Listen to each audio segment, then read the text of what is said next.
जय श्री राधे। कार्तिक मास महात्म्य 22वां अध्याय। राजा पृथु ने नारद जी से पूछा, हे देवऋषि, कृपया आप अब मुझसे ये बताइए कि वृंदा को मोहित करके विष्णु जी ने क्या किया और फिर वह कहाँ गए। जब देवता स्तुति कर मौन हो गए तब शंकर जी ने सब देवताओं से कहा, हे ब्रह्मादिक देवताओं, जलंधर तो मेरा ही अंश था, उसे मैंने तुम्हारे लिए नहीं मारा है। यह मेरी संसारिक लीला थी। फिर भी आप लोग सत्य कहिए कि इससे आप सुखी हुए या नहीं।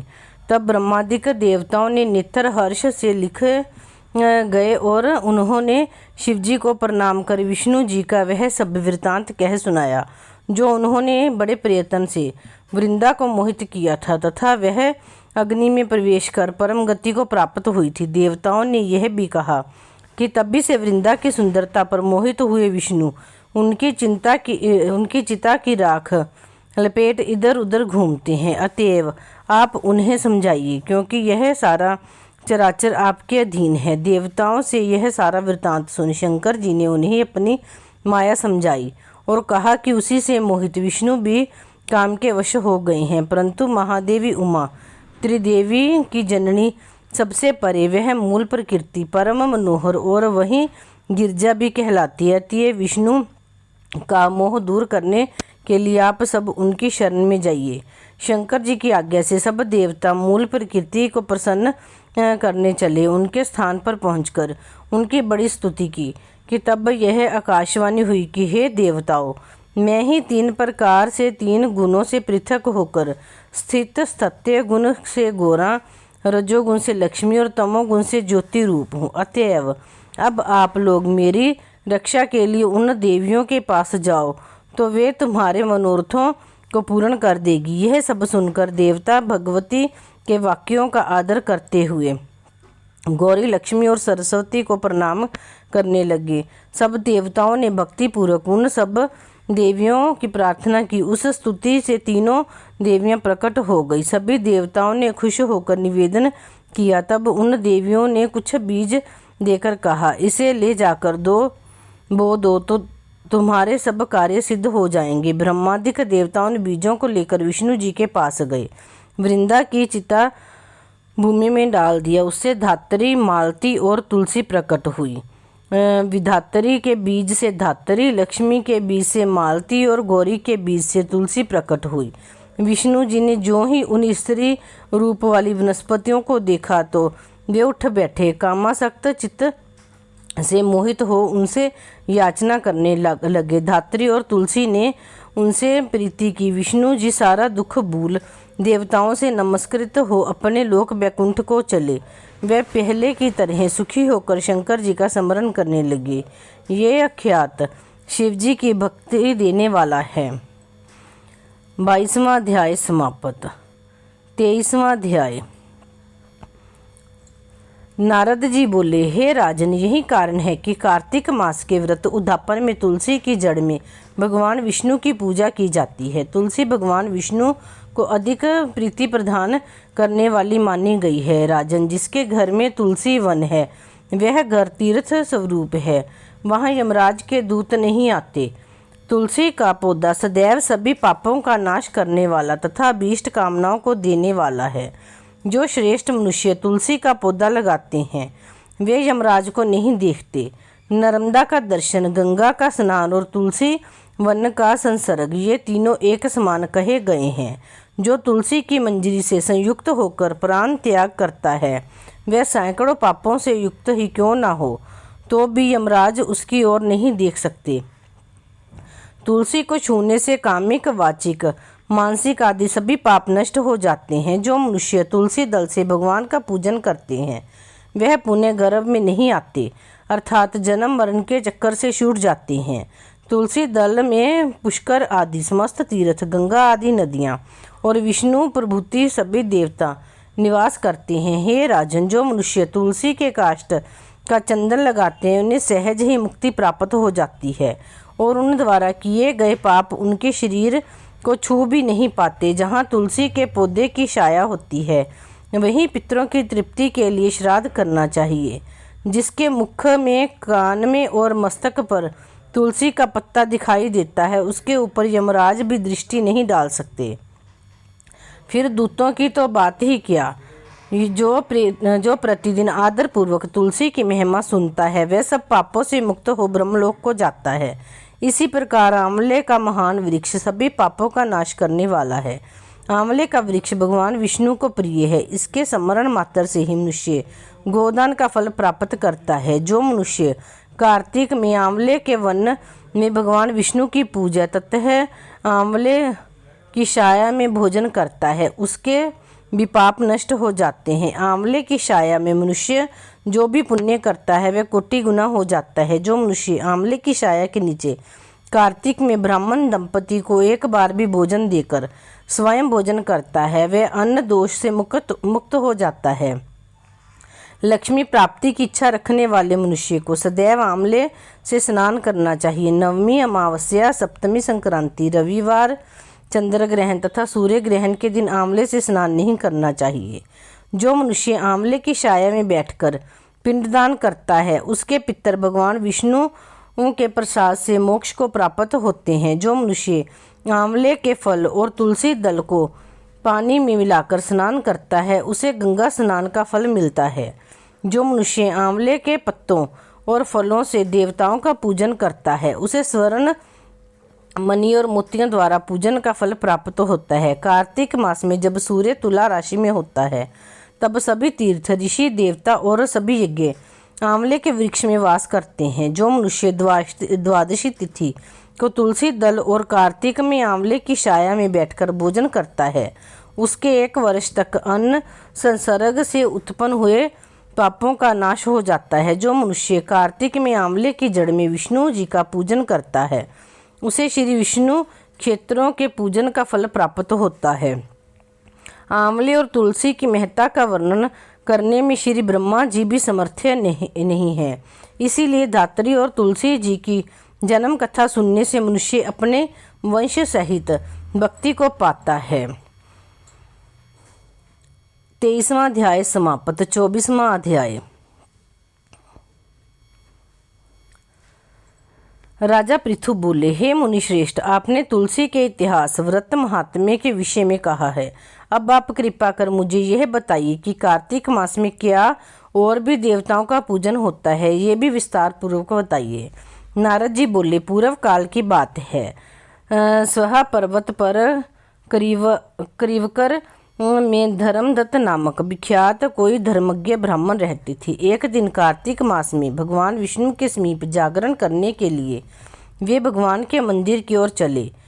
उस समय 1 पहर रात बाकी थी।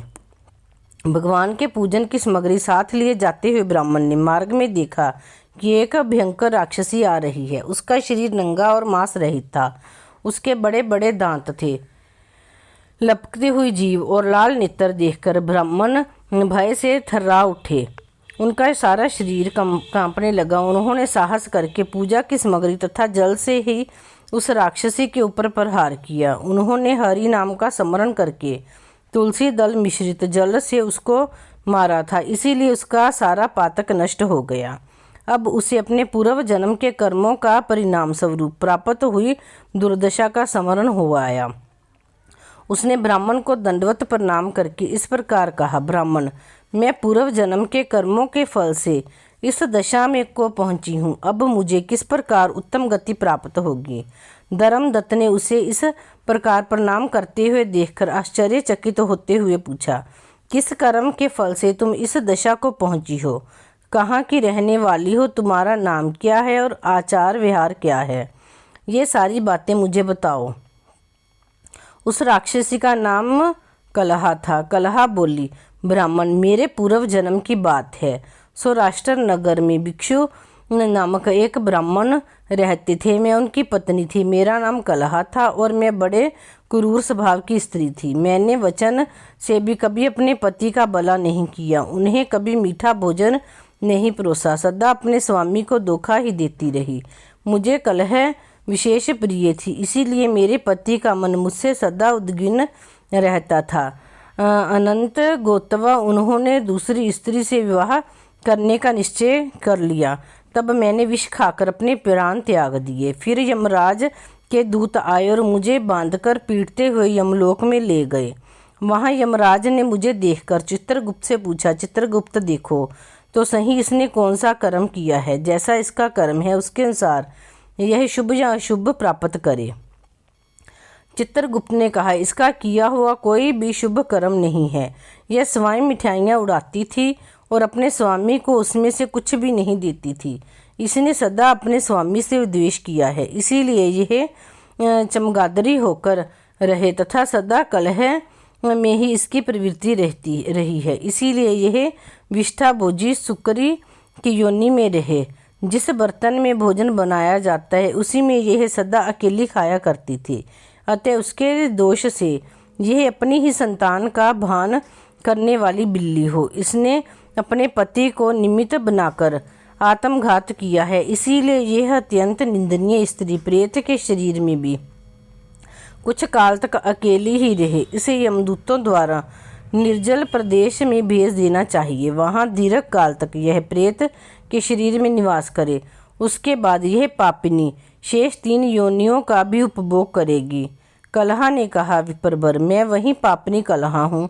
इस प्रेत शरीर में आए मुझे 500 वर्ष बीत चुके हैं। मैं सदैव भूख प्यास से पीड़ित रहती हूँ। एक बनिए के शरीर में प्रवेश करके मैं इस दक्षिण देश में कृष्ण और वेणी के संगम तक आई हूँ। ज्यों ही संगम तट पर पहुँची त्यों ही भगवान शिव और विष्णु के पार्षदों ने मुझे बलपूर्वक बनी के शरीर से दूर भगा दिया। तब से मैं भूख का कष्ट सहन करती हुई इधर उधर घूम रही हूँ। इतने में ही आपके ऊपर मेरी दृष्टि पड़ गई। आपके हाथ से तुलसी मिश्रित जल का संसर्ग पाकर मेरे सब पाप नष्ट हो गए हैं। द्विज श्रेष्ठ, अब आप ही कोई उपाय कीजिए। बताइए, मेरे इस शरीर से और भविष्य में होने वाली भयंकर 3 योनियों से किस प्रकार मुक्ति होगी।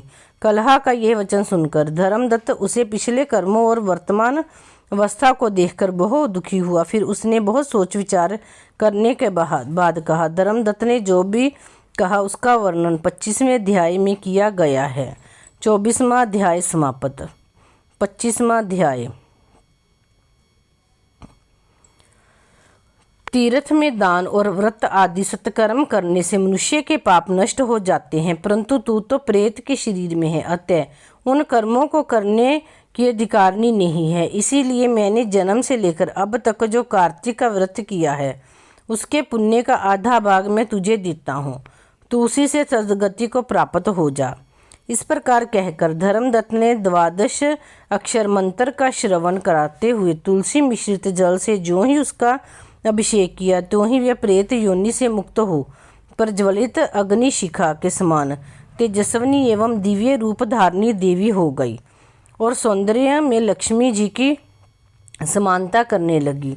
तदंतर उसने भूमि पर दंड की भांति गिरकर ब्राह्मण देवता को प्रणाम किया और हर्षित होकर गदगद वाणी में कहा, हे द्विज श्रेष्ठ, आपको प्रसाद से आज मैं इस नरक से छुटकारा पा गई। मैं तो पाप के समुद्र में डूब रही थी और आप मेरे लिए नौका के समान हो गए। वह इस प्रकार ब्राह्मण से कह रही थी कि आकाश से एक दिव्य विमान उतरता दिखाई दिया। वह अत्यंत प्रकाशमान एवं विष्णु रूपधारी पार्षदों से युक्त था। विमान के द्वार पर खड़े हुए पुण्यशील और सुशील ने उस देवी को उठाकर श्रेष्ठ विमान पर चढ़ा लिया। तब धर्मदत्त ने बड़े आश्चर्य के साथ उस विमान को देखा और विष्णु रूपधारी पार्षदों को देखकर साष्टांग प्रणाम किया। पुण्यशील और सुशील ने प्रणाम करने वाले ब्राह्मण को उठाया और उसकी सराहना करते हुए कहा, हे द्विज श्रेष्ठ, तुम्हें साधुवाद है, क्योंकि तुम सदैव भगवान विष्णु के भजन में तत्पर रहते हो, दीनों पर दया करते हो और सर्वज्ञ हो तथा भगवान विष्णु के व्रत का पालन करते हो। तुमने बचपन से लेकर अब तक जो कार्तिक व्रत का अनुष्ठान किया है उसके आधे भाग का दान देने से तुम्हें दूना पुण्य प्राप्त हुआ है और सैकड़ों जन्मों के पाप नष्ट हो गए हैं।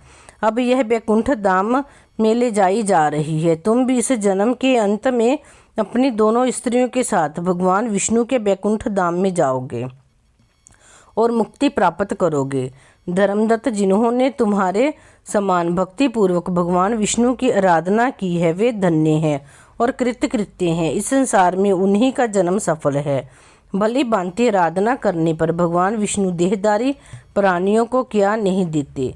उन्होंने ही उत्तानपाद के पुत्र को पूर्व काल में द्रुपद पर स्थापित किया था। उनके नामों का स्मरण करने मात्र से समस्त जीव सद्गति को प्राप्त होते हैं। पूर्व काल में ग्रहग्रस्त गजराज उन्हीं के नामों का स्मरण करने से मुक्त हुआ था। तुमने जन्म से लेकर जो भगवान विष्णु को संतुष्ट करने वाले कार्तिक व्रत का अनुष्ठान किया है, उससे बढ़कर न यज्ञ है, न दान है और न ही तीर्थ है। विप्रवर, तुम धन्य हो, क्योंकि तुमने जगतगुरु भगवान विष्णु को प्रसन्न करने वाला कार्तिक व्रत किया है, जिसके आधे भाग के फल को पाकर यह स्त्री हमारे साथ भगवान लोक को जा रही है। कार्तिक माह महात्म्य 25वां अध्याय समाप्त।